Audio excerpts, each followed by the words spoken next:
Society hates lesbians.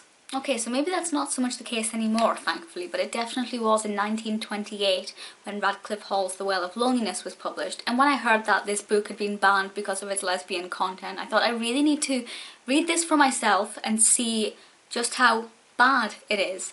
And having read it, there's nothing wrong with it, and I don't understand how they came to that conclusion. So I'll go into the story in a second, just a little bit of background information. Radclyffe Hall, when this was published, was already a credible writer, and she had had quite a successful career as an author, so she was at a stage in her life where she could take the risk with this.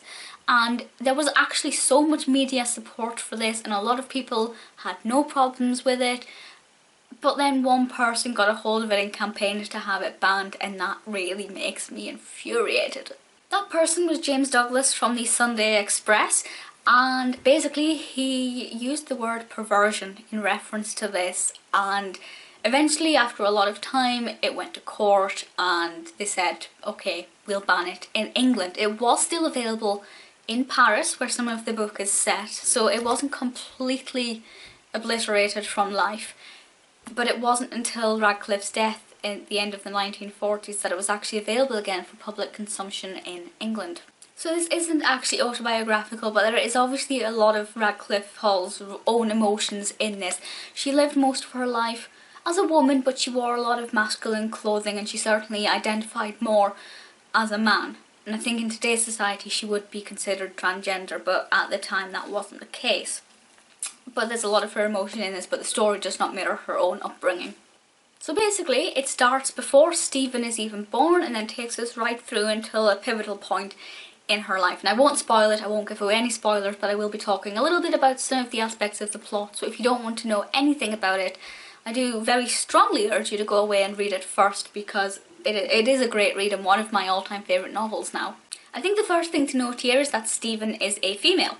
So our female character immediately has a boy's name. And there is a reason behind that. It's not just random, but again, you can find out when you read it.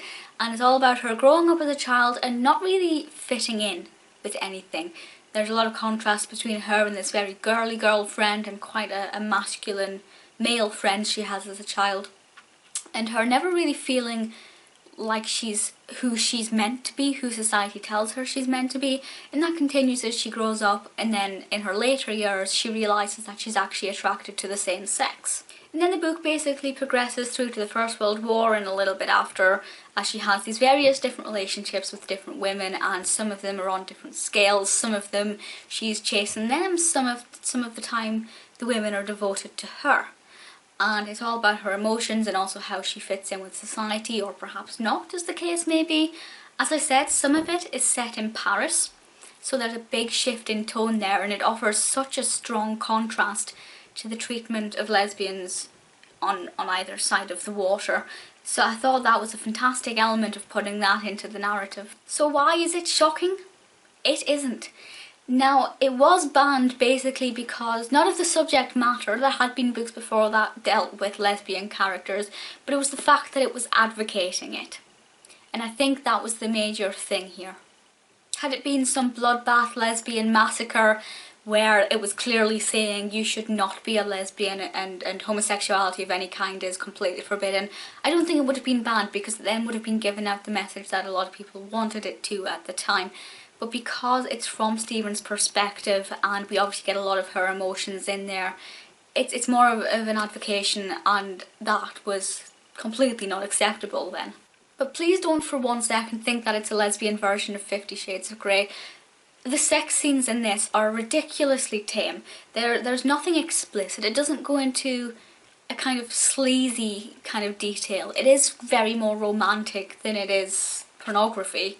So really, apart from the fact that it's more advocating lesbianism than it is turning against it, there is nothing wrong with it at all. And as I said, there was a lot of support for it. Most of the press were behind it. Beautiful women like Virginia Woolf up there campaigned for it. They really wanted it to remain not banned. But then the powers that be overruled and said no, and it wasn't until the end of the 1940s, as I said, that it was finally made available for public consumption after Hall's death. as a story on its own, I definitely think it's worth the read. I thought the writing style was beautiful. I thought Stephen was a really relatable, really believable character, and she found herself in a lot of situations that I think a lot of people will truly understand, and that side alone is fantastic. But then obviously the historical aspect of it, if you're interested in either studying the history of lesbianism or the history of literature and the way certain texts were perceived, it's just fantastic all round, and I absolutely love it. The only thing I don't like about it is the cover. I think the cover looks really tacky and a little bit not really fitting with the style of the story, but the actual words, the bit that Radclyffe Hall had anything to do with, are superb.